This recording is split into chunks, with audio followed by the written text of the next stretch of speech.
There he is, he's on the surface. He's on surface. Tonight in the marshlands of Georgia, a killing will take place. The victim, an alligator ready to be dispatched with a handgun. But when you shoot him, if you don't hit him in the right spot, he's going to go ballistic. Yeah, I'm moving him. He's coming up. What these men are doing was banned in Georgia from the late 60s after alligators had almost been hunted to extinction. But following the ban, their numbers steadily grew, and since 2003, around 800 hunting licenses have been released each year for a brief month-long season. He's going to the right. He's coming up. He should be surfacing.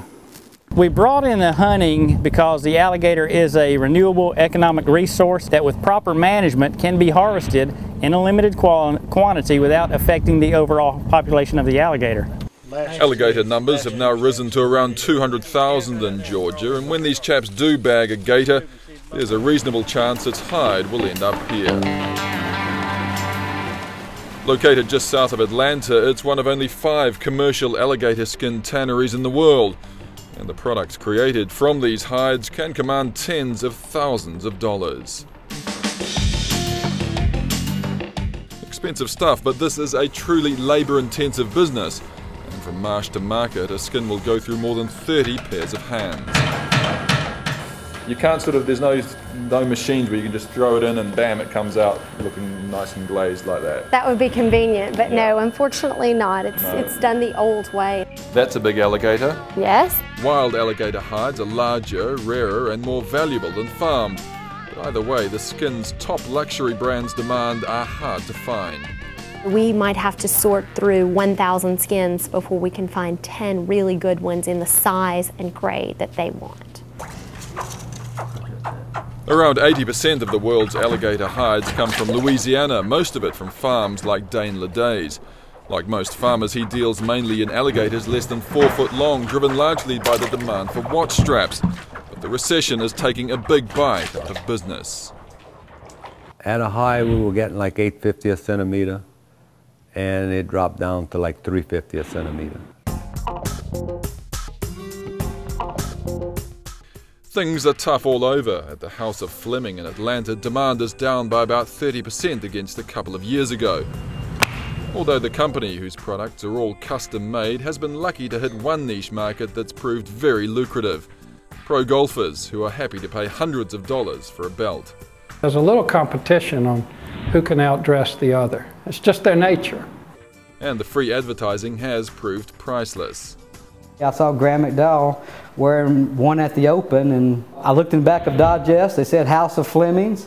Wanted an alligator belt, came in and bought one, and now I'm here again today. I do fancy the alligator belts. Ew, ew, ew, ew, ew, ew.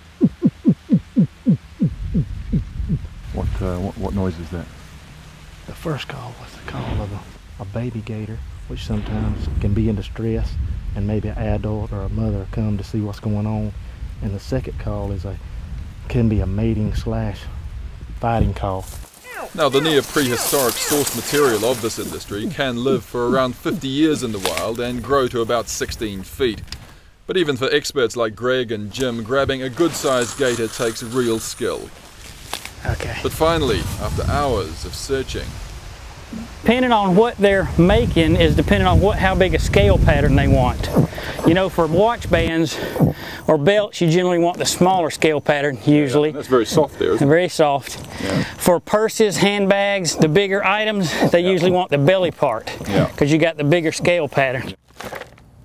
In Louisiana, there are around 1.5 million alligators, and in a normal year, Dane Ledet would gather about 60,000 alligator eggs. Last year, however, demand was so poor he didn't even bother to collect any. But he's hoping that strategy will eventually start playing in his favor. If the economy starts picking up a little bit, the inventory won't be real high, so it should help the price per centimeter come up.